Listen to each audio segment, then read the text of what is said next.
So, you wanted to make a cloak for 3D printing in Blender. Let me make it easy for you. Step 1. Import your model into Blender. Step 2. Create a plane, move it into position, scale the cloak to your desired size, and apply the scale with Ctrl-A. Step 3. Give the plane a bunch of loop cuts in the Edit mode with Ctrl-R. Step 4. Place the top of the plane roughly where the neck of your model is. Step 5. Give it a subdivision modifier, a solidify modifier, and another subdivision modifier. Adjust your solidify modifier to give your cloak the right thickness.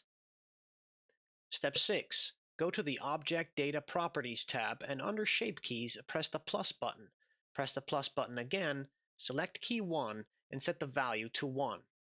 This is so you can undo your cloth sculpting easily later if you want to redo your cloak. Step 7.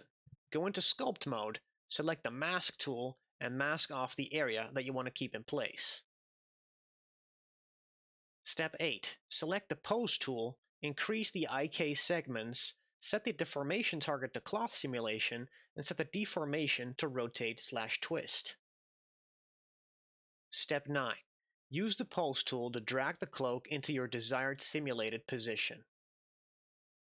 You can use different types of deformation modes to adjust your mesh to your desired position. Step 10. Clean up the color in edit mode with proportional editing turned on, or nudge things into place in sculpt mode with the elastic deform brush. Step 11. Apply geometry to mesh, join all objects, and export as STL. That's it. Now you've got a cloak for 3D printing in Blender.